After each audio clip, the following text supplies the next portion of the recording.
اعوذ باللہ من الشیطان الرجیم بسم اللہ الرحمن الرحیم رب اشرح لی صدری ویسر لی امری واحلل عقدۃ من لسانی یفقہوا قولی. عمر کیسے ہیں آپ؟ خیریت سے ہیں؟ ٹھیک ٹھاک؟ جی الحمدللہ سر. الحمدللہ. اچھا، آج کا جو ٹاپک ہے نا یہ بڑا میننگ فل ہے اور بیسیکلی ایز اے ریسرچر ہمیں اللہ تعالیٰ نے خود کہا ہے کہ میری آیات پہ غور و فکر کرو. جی. اور یہ جو کلام ہے نا اللہ پاک کا قرآن کریم، یہ سب سے امپورٹنٹ چیز ہے اس کائنات کی. سورہ یونس ہے میرا خیال، اگر میں غلط نہ ہوں، جس میں اللہ پاک فرماتے ہیں کہ یہ جو ہم نے کلام تم میں نازل کیا نا یہ اس کائنات کی سب سے بڑی دولت ہے، اور لوگ اسے چھوڑ کر دوسری دولت اکٹھی کر رہے ہیں. حالانکہ اس قرآن سے آپ کو سب کچھ ملے گا. سورہ قصص میں اللہ تعالیٰ نے فرمایا کہ موسیٰ علیہ السلام صالحین میں سے تھے تو ہم نے انہیں حکم اور علم عطا کیا. یوسف علیہ السلام صالحین میں سے تھے تو انہیں حکم اور علم عطا فرمایا. بے شک اللہ تعالیٰ محسنین کا اجر ضائع نہیں کرتے. اس کلام پہ چل کے آپ صالحین میں سے ہو جاتے ہیں، آپ پیور ہو جاتے ہیں، اندر سے نرم ہو جاتے ہیں، آپ اللہ کے بندے بن جاتے ہیں. جی. جب آپ اللہ کے بندے بن جاتے ہیں تو پھر اللہ رب العالمین آپ کو خلافت دے دیتا ہے. پھر اللہ تعالیٰ، یہ اللہ کی زمین ہے، اللہ کی زمین پر حکومت اللہ کے بندے نہیں کریں گے تو کون کرے گا؟ جی. اس کلام پہ آپ چلیں.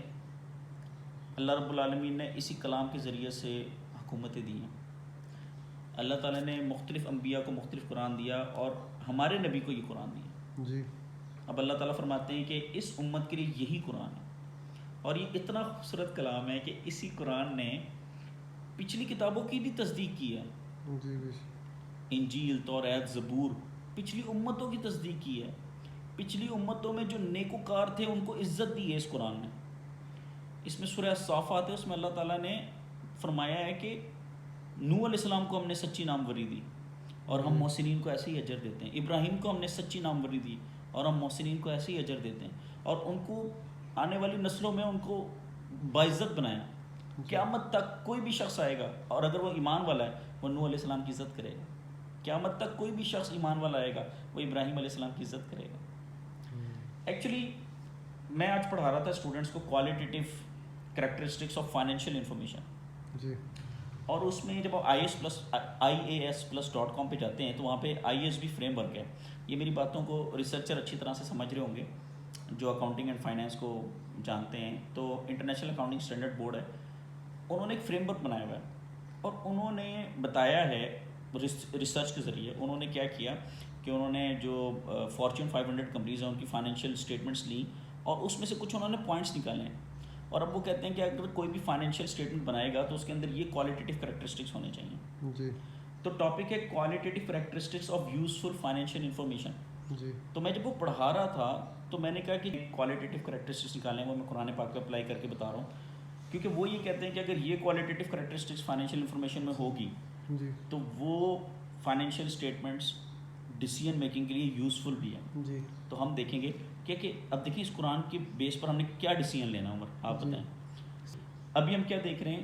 دیکھیں یہ جو سب سے بڑا مسئلہ فیتھ کا ہے، ایمان کا ہے. جی بالکل. دیکھیں زبان سے لا الہ الا اللہ کہنے، یہ اللہ تعالیٰ نے قرآن پاک میں صاف صاف فرما دیا کہ کچھ لوگ ہیں جو بدو ہیں نا مکہ کے، جی. یہ لوگ کہتے ہیں کہ ہم ایمان لائے. اللہ فرماتے ہیں یہ مت کہو کہ ایمان لائے، یعنی کہ تم مسلم ہوئے ہو، تم نے ابھی صرف زبان سے کلمہ پڑھا ہے، جی. تم دل سے ایمان نہیں لائے، تم دل سے اللہ سے ڈرنے والے نہیں ہو.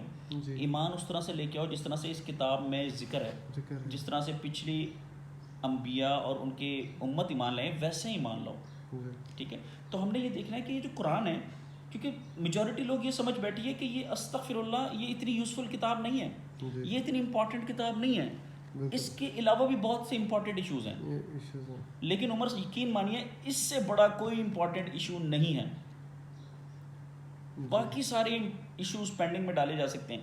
دیکھیں اس کتاب کو اگر آپ سینے میں اتار لیں تو آپ جس لیول پہ بھی ہوں گے، اگر آپ کسی کمپنی کے مینیجر ہیں آپ ایماندار ہوں گے، آپ کے نیچے جتنے بھی لوگ ہوں گے وہ خوش ہوں گے، کیونکہ آپ کے اندر اللہ رب العالمین خلافت اتار دیں گے. آپ جیسے ہوتے ہو لوگ بھی پھر آپ کو ویسے ہی ملتے ہیں، جیسے آپ ہوں گے ویسے ہی آپ ایک اچھے باپ بن جائیں گے. دیکھیں ہر بندے کی خواہش ہے کہ وہ اس دنیا میں سپیریئر ہو، خوبصورت انسان ہو، اس کے اندر کوالٹیز ہوں. یہ کتاب ہے جو کوالٹیز لے کے آئے گی. تو اب میں یہاں پہ آتا ہوں. دیکھیں جیسے انہوں نے بتایا ہے کہ وہ کہتے ہیں فائنینشیل اسٹیٹمنٹس کی کچھ فنڈامنٹل کوالٹیٹیو کریکٹرسٹکس ہیں اور کچھ انہینسنگ ہیں. فنڈامنٹل مطلب بیسک. تو پہلے ہم دیکھتے ہیں کیا وہ فنڈامنٹل بیسک کوالٹیز اس میں ہیں, جس میں سب سے پہلے وہ کہتے ہیں جی کہ فنڈامنٹل کوالٹیٹیو کریکٹرسٹکس دو ہیں, ایک ریلیونس اور ایک فیتھفل. کہتے ہیں یہ دو کوالٹیز ہونی چاہیے انفارمیشن میں. ریلیونس کے بارے میں وہ یہ کہتے ہیں کہ ریلیونٹ انفارمیشن تب ہوتی ہے جب اس کے اندر پریڈکٹیو ویلیو ہو, کنفرمیٹری ویلیو ہو, یعنی وہ انفارمیشن ایسی ہو جو فیوچر پریڈکٹ کر کے دے سکے. وہ انفارمیشن ایسی ہو کہ جس کے اندر کنفرمیشن ہو یا دونوں ہو. اب مجھے بتائیں کہ اگر آپ قرآن پاک پڑھیں نوح علیہ السلام کا سورہ ہود میں, نوح بلکہ مختلف سورہ میں آپ کوئی بھی سورت اٹھا لیں, اللہ رب العالمین نے بار بار ریپیٹ کیا. نوح علیہ السلام سے لے کے رسول اللہ صلی اللہ علیہ وسلم تک مجھے بتائیں اللہ کی کیا سنت رہی ہے.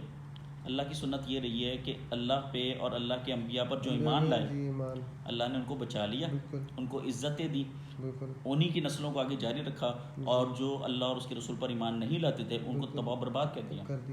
نوح علیہ السلام کی پوری قوم کو غرق کر دیا. اور ایک بڑی زبردست بات تھی, میرے فادر ان لا بھی بتا رہے تھے کہ نوح علیہ السلام کا جو بیٹا تھا وہ پہاڑ پہ چڑھ گیا تھا کہ یہ مجھے عذاب سے بچا لے گا, لیکن نوح علیہ السلام نے کہا آج کوئی نہیں بچ سکتا الا یہ کہ جس پہ اللہ رب العالمین اپنا فضل فرمائے. تو اگر آج ہمارا یہ کانسیپٹ ہے نا کہ ہمیں سائنس ٹیکنالوجی بچا لے گی, آپ بالکل ایسی ہے سر. سر آپ دیکھیں سائنس کتنی آگے نکل گئی ہے ہارٹ سرجریز کے اندر بھی, ٹھیک ہے. اور وہی آپ دیکھ لیں کہ جہاں پہ امریکہ کے اندر بڑے بڑے ڈاکٹرز ہیں اور انہوں نے لوگوں کی ڈیتھ نہیں ہونے دیتے, پتہ نہیں کون کون سی ٹیکنالوجی میں بہت آگے امریکہ, اور وہ کرونا وائرس کی وجہ سے لوگوں کو بچا نہیں. دنیا میں سب سے زیادہ ڈیتھس امریکہ میں ہو رہی ہیں. اللہ کے قرآن کے سوا آپ کو کوئی نہیں بچائے گا, اللہ کی رحمت کے سوا آپ کو کوئی سہارا نہیں حفاظت کر سکتا آپ کی, ٹھیک ہے. تو یہ قرآن پاک پریڈکٹیو ویلیو دے رہا ہے. بھائی کامن سینس کی بات ہے, جب نوح علیہ السلام سے لے کر کے رسول اللہ تک آپ صلی اللہ علیہ وسلم کی مثال لے لیں, اللہ تعالیٰ نے کفار مکہ نے کیا کیا چالیں نہیں چلی, رسول اللہ کا بال بھی بیکا نہیں کر سکے. جناب موسیٰ علیہ السلام کے اگینسٹ فرعون نے ہر نبی نے یہ دعویٰ کیا, نوح علیہ السلام, ہود علیہ السلام, صالح علیہ السلام, ابراہیم علیہ السلام. ابراہیم علیہ السلام کو نمرود نے آگ میں ڈالا, اللہ نے بچا لیا. موسیٰ علیہ السلام کے خلاف فرعون نے پوری پلاننگ کی, اللہ نے بچا لیا. موسیٰ علیہ السلام نے کہا تم پورا زور لگا لو, میں اللہ کی پناہ لے چکا ہوں. ہود علیہ السلام نے دعویٰ کیا تم پورا زور لگا لو. شعیب علیہ السلام نے کہا, صالح علیہ السلام نے کہا, اللہ نے اپنے رسولوں کو بچا لیا. تو مجھے بتائیں کیا یہ انفارمیشن ایک پریڈکشن نہیں دیتی کہ ڈیفینیٹلی اگر ہم بھی مان لیں گے تو انشاءاللہ اللہ تعالیٰ ہمیں بھی بچا لے گا, ہمارا بھی بال بیکا نہیں ہو سکتا. تو یہ کنفرمیٹری ویلیو بھی دے رہی ہے اور پریڈکٹیو ویلیو بھی دے رہی ہے. تو بھائی قرآن کی انفارمیشن ریلیونٹ ہے. بات ایڈ کرنا چاہتا ہوں, جب ہم لوگ گاڑی میں بیٹھتے ہیں تو ہم لوگ جو ہیں وہ سفر کی دعا پڑھتے ہیں, سبحان الذی سخر لنا ھذا وما کنا لہ مقرنین, وہ ہم اس لیے پڑھتے ہیں کیونکہ وہی پریڈکٹیو ویلیو کہ ہم اللہ کی حفاظت میں آ جائیں گے. سبحان اللہ.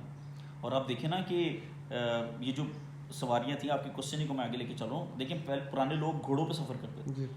گھوڑا اگر بے قابو ہو جائے, سر اس کے سامنے 1000 لوگ بھی کھڑے ہوں, نہیں اسے کنٹرول کر سکتے. تو یہ اللہ ہے جس نے اس کو ہمارے قابو میں کیا, اللہ نے ہمیں اس کا خلیفہ بنایا. اب ہاتھی کے اوپر بیٹھ کے سفر کر لیتے ہیں.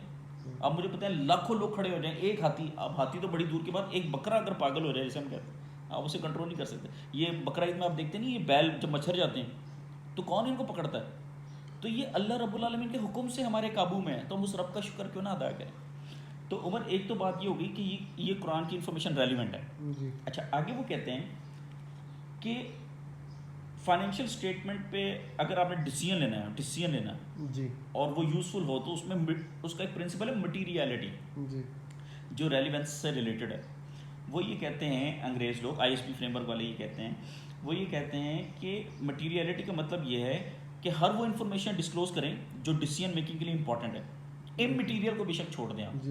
دیکھیں اس قرآن پاک میں اللہ تعالیٰ نے فرما دیا نبی پاک صلی اللہ علیہ وسلم کو کہ اے نبی, ہم نے جو کچھ تم پر وحی کرنا تھا وہ ہم نے کر دیا. حالانکہ اس میں کمپلیٹ ڈیٹیل موجود نہیں ہے, بہت سی چیزیں اللہ تعالیٰ نے, جیسے کم و بیش 1,24,000 پیغمبر آئے, لیکن اس قرآن پاک میں غالباً 25 یا 26 علماء بہتر جانتے ہیں رسولوں کا ذکر ہے. لیکن جو مٹیریل انفارمیشن تھی وہ رسول اللہ تک پہنچا دی, جو ڈیسیژن میکنگ کے لیے مٹیریل, جی بالکل امپورٹنٹ تھنگس, جو امپورٹنٹ تھی, مطلب جو ڈیسیژن میکنگ کے لیے کافی تھی, مٹیریل انفارمیشن تھی, وہ اللہ تعالیٰ نے بتا دی. اور یہ مٹیریل انفارمیشن جو ہے, مطلب باقیوں کی انفارمیشن اگر نہ بھی ڈسکلوز کریں تو یہ انفارمیشن ان کو کیا کر لیتی ہیں, کور کر لیتی ہیں کہ بھائی تم لوگوں کے لیے جو انفارمیشن اس میں مینشن ہے وہ ایمان لانے کے لیے کافی ہے, یقین لانے کے لیے کافی ہے. اچھا آگے چلیں. اچھا اگلا وہ پوائنٹ کہتے ہیں کہ فیتھفل ریپرزنٹیشن ہونی چاہیے. جی I S B framework والے کہتے ہیں فیتھفل ریپرزنٹیشن کے بارے میں. وہ یہ کہتے ہیں, یہ ذرا غور سے سنیے گا, وہ کہتے ہیں فیتھفل ریپرزنٹیشن میں 3 چیزیں ہیں تب وہ فیتھفل کہلاتی ہیں. نمبر 1 کمپلیٹ انفارمیشن ہو, نیوٹرل ہو اور فریڈم فرام ایرر ہو. یہ 3 چیزیں. سبحان اللہ, اللہ کرے یہ پیغام سب تک پہنچے. وہ کہتے ہیں یہ 3 چیزیں ہیں تبھی انفارمیشن فیتھفل ہوگی. یہ I S P frame work والے کہہ رہے ہیں, جنہیں ہم کہتے ہیں گورے کہہ رہے ہیں.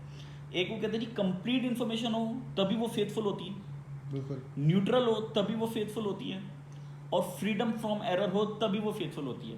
اب میں ان تینوں چیزوں کے جواب آپ کو سورہ تکویر سے دیتا ہوں, جس میں اللہ رب العالمین نے تینوں کے سوال کے جواب دیے, کمپلیٹ, نیوٹرل اور فریڈم فرام ایرر. سورہ تکویر ہے آیت نمبر 19 سے لے کر کے سبحان اللہ آیت نمبر 26 تک. میں ترجمہ پڑھ دیتا ہوں, دیکھیے. اللہ تعالیٰ فرما رہے ہیں, اب یہ آپ نے وہ ذہن میں رکھنا ہے, کمپلیٹ, نیوٹرل اور تیسرا کیا تھا, فریڈم فرام ایرر. اب دیکھیں آیت نمبر 19 سے 26 تک سورہ تکویر. اللہ فرما رہا ہے بے شک یہ عزت والے رسول کا پڑھنا ہے جو قوت والا ہے, مالک عرش کے حضور عزت والا ہے. رسول اللہ کی بات ہو رہی ہے. سبحان اللہ. جو اللہ کے ہاں عزت والا ہے, تو مجھے بتائیں جو اللہ کے ہاں عزت والا ہوگا اس کی انفارمیشن فیتھفل نہیں ہوگی؟ کیا اس کی انفارمیشن کمپلیٹ نہیں ہوگی؟ کیا وہ نیوٹرل نہیں ہوگا؟ اور رسول اللہ سے بڑھ کر کون نیوٹرل تھا یار؟ مجھے بتائیں, پہلا جو آپ صلی اللہ علیہ وسلم نے پہلا جو پیغام دیا کیا کہا لوگوں کو؟ وہ جو جبل نور پہ کھٹا کر کے آپ صلی اللہ علیہ وسلم فرمایا کہ اے لوگوں مجھے بتاؤ, اگر میں تم سے کہوں کہ اس پہاڑ کے پیچھے سے کوئی فوج تم پر حملہ کرنے والی ہے, تو سب نے کہا کہ آپ صادق اور امین ہیں. آپ نے زندگی میں کبھی جھوٹ نہیں بولا, آپ نیوٹرل رہے ہمیشہ. لوگ رسول اللہ سے فیصلہ کروانے آتے تھے کہ یار محمد صلی اللہ علیہ وسلم ہمارے آقا یہ نیوٹرل فیصلہ کریں گے, کبھی بھی کسی کے بائسزم میں نہیں جائیں گے, بائسڈ نہیں ہوں گے. خیر میں دوبارہ آتا ہوں, بے شک یہ عزت والے رسول کا پڑھنا ہے جو قوت والا ہے, مالک عرش کے حضور عزت والا ہے. اب کچھ لوگ کہتے ہیں کہ یہ حضرت جبرائیل سے ریلیٹڈ ہے. چلو حضرت جبرائیل سے بھی ریلیٹڈ ہو تو کوئی ایشو نہیں ہے. وہاں عرش پہ اس کا حکم مانا جاتا ہے, امانت دار ہے. تو چاہے حضرت جبرائیل کے بارے میں کہا جا رہا ہے یا رسول اللہ کے بارے میں کہا جا رہا ہے, دونوں. اب دیکھیں نا قرآن کس طرح سے نازل ہوا. اللہ تعالیٰ نے وحی دی حضرت جبرائیل کو, اور حضرت جبرائیل لے کے آتے تھے رسول اللہ کے پاس. اور تمہارے صاحب مجنون نہیں, یہ جو تمہارے نبی ہیں رسول اللہ, یہ مجنون نہیں ہے, اللہ گواہی دے رہے ہیں. اور بے شک انہوں نے اسے روشن کنارے پر بھی دیکھا ہے. حضرت جبرائیل کو اللہ, یہ نبی غیب بتانے میں بخیل نہیں, کمپلیٹ انفارمیشن دے رہے ہیں. کوئی انفارمیشن رسول اللہ نے نہیں چھپائی. اتنے کریم ہیں ہمارے رسول کہ جو information I as it is آگے فارورڈ کر دی. اور قرآن مردود شیطان کا پڑھا ہوا نہیں ہے. فریڈم فرام ایرر, اس میں شیطان کا کوئی دخل نہیں ہے. یہ پوری کائنات میں واحد کتاب ہے اس وقت کہ جو اس قابل ہے کہ جس کو چوما جائے. اس میں ذرہ برابر ایرر نہیں ہے, ذرہ برابر شیطان کا دخل نہیں ہے. باقی دنیا کی کوئی بھی کتاب اٹھا لیں اس میں شیطان کا دخل ہوگا. پھر کدھر جاتے ہو؟ جب فیتھفل ریپرزنٹیشن مل گئی تو ڈیسیژن میکنگ کے لیے اس سے بہتر کوئی کتاب ہو سکتی ہے کمپلیٹ. اچھا کئی ایکچولی دیکھیں نا, ہم انسان ہیں, بولتے ہوئے بھی ہم لوگ کئی چیزیں اسکپ کر جاتے ہیں, لیکن قرآن میں بہت سی جگہوں پہ اللہ نے فرمایا کہ یہ مکمل کتاب ہے, یہ ہم نے نازل کی, ہم ہی اس کی حفاظت کرنے والے ہیں. ٹھیک ہے, تو کمپلیٹ بھی ہے, نیوٹرل بھی ہے. جو پیغام جو نبی پیغام اس قرآن کا تم تک پہنچا رہا ہے اس نے زندگی میں کبھی جھوٹ نہیں بولا. وہ حضرت ختیجہ والا واقعہ تو آپ کو یاد ہوگا کہ حضرت ختیجہ نے میسرہ سے پوچھا کہ تجارت میں, میسرہ نے کہا جی یہ تو ان کا تجارت کرنے کا طریقہ ہی الگ ہے, یہ تو مال رکھتے ہیں تو اس کی خامیاں بتاتے ہیں, اور میں نے ان کو صادق اور امین پایا. اور اسی بنیاد پہ جناب ختیجہ نے اپنے نکاح کا پیغام کہ پورے مکہ میں جناب محمد جیسا کوئی شخص ہے ہی نہیں. ٹھیک ہے, آگے آئیے. آگے وہ کہتا ہے جی کہ اچھا وہ نیوٹرل کو تھوڑا سا اور ایکسپلین کر رہا ہے ایس بی فریم ورک. وہ کہہ رہا ہے جی neutral is supported by the exercise of prudence. یہ prudence accounting کا principle ہے, یہ جو accounting finance لوگ جانتے ہیں وہ ایسے میری بات definitely سن رہے ہوں. جی prudence کا اچھا prudence کی definition یہ ہے کہ yes the application of the degree of caution for the uncertain events, کہ اگر کوئی چیز uncertain ہو, غیر یقینی ہے, اس کے لیے آپ caution لیں. دنیا ختم ہونی ہے, ہم نے ایک دن مرنا ہے, یہ کنفرم ہے. اچھا اب اگر آپ کو لگ رہا ہے کہ مرنے کے بعد جنت اور دوزخ نہیں ہے, اچھا ٹھیک ہے, لیکن اگر ہو تو اس کے پریکاشنری میئر تو لیں. اور جنت اور دوزخ کیوں نہیں ہوگی جبکہ یہ فیتھفل ریپرزنٹیشن دے رہا ہے اور یہ ریلیونٹ انفارمیشن بھی دے رہا ہے, مٹیریل انفارمیشن بھی دے رہا ہے, تو پھر اس کی بات پہ یقین کرنا چاہیے. بالکل ٹھیک ہے. اور پروڈنس کانسیپٹ کیا کہتا ہے کہ ہمیں قیامت پہ ایمان لانا چاہیے, جنت اور دوزخ پہ ایمان لانا چاہیے, اور اس کی تیاری آج سے شروع کرنی چاہیے. پروڈنس کیا کہہ رہا ہے, ابھی سے شروع کریں. آپ کو نہیں پتا آپ کی لائف کتنی رہ گئی ہے, اللہ تعالیٰ آپ کو لمبی زندگی دے, لیکن اگر آپ کی لائف تھوڑی ہوئی تو کیا کریں گے, کیوں پینڈنگ میں ڈال رہے ہیں توبہ کو. سر لوگ کیوں نہیں سمجھتے آپ کے خیال میں؟ عمر میں آپ کو بتاتا ہوں, لوگوں کا یقین نہیں ہے, لوگ اس کو پڑھ نہیں رہے, باقی دنیا کے سارے کام کر رہے ہیں. میں آپ کو قصہ بتاتا ہوں کہ میں رائل پام گیا کلب میں, روزے کے اندر میں کھیلتا تھا اسکواش, اور اس ٹائم پہ مجھے اتنا افسوس ہوا کہ بچے تھے, وہ میرے سامنے پانی پی رہے ہیں, ان کو بالکل مجھے افسوس ہوا کہ مطلب بالکل شرم ہی نہیں آئی کہ یار کوئی روزے دار بھی بیٹھا ہوا ہے یا کچھ, وہ پانی پی جا رہے ہیں, چیزیں کھائی جا رہے ہیں. اب میں نے ان سے پوچھا یار آپ کا روزہ نہیں ہے؟ تو انہوں نے کہا نہیں ہے ہم تو روزہ رکھتے ہی نہیں ہے. مطلب سر مجھے ایسا فیل ہونا شروع ہو گیا اس طرح روزہ نہ رکھنا کوئی ماڈرنزم جس کو ہم کہتے ہیں نا, اللہ معاف کرے, وہ ہو گیا. بلکہ آج تک تو بڑے لوگ جو ہیں وہ یہ کہہ رہے ہیں کہ ہمارے جو فور فادرز ہیں وہ تو فور فادرز رسول اللہ کو مانتے ہی نہیں ہیں, وہ فور فادرز مانتے ہیں قائد اعظم کو یا اس طرح کی پرسنالٹیز کو, اور وہ کہتے ہیں نہیں قائد اعظم جو تھے مطلب یا اس طرح کے جو لوگ تھے وہ امیر زادے تھے, وہ سینڈوچز کھاتے تھے, سگار پیتے تھے, میوزک بھی سنتے تھے. نہیں, ہمارے جو فور فادرز ہیں نا وہ یہ ہیں, انبیاء ہیں. اللہ نے قرآن میں کیا کہا ہے, لقد کان لکم فی رسول اللہ اسوۃ حسنہ, تمہارے لیے جو نمونہ ہے نا وہ رسول اللہ کی ذات ہے اور کوئی ذات نہیں ہے. تو ہمارے لیے کون سی پرسنالٹی ہے جو ہمیں سیدھے راستے پہ لے کے جائے گی, وہ رسول اللہ کی ذات ہے. ٹھیک ہے. اچھا پروڈنس میں مجھے ایک بات یاد آ گئی, اب مجھے یاد نہیں کون سی سورہ ہے, علماء بہتر جانتے ہیں, بس سم ٹائم ریفرنس نہیں آتا, لیکن آپ صحیح کہہ رہے ہیں انشاءاللہ ریفرنس کے ذریعے سے بات ہوگی.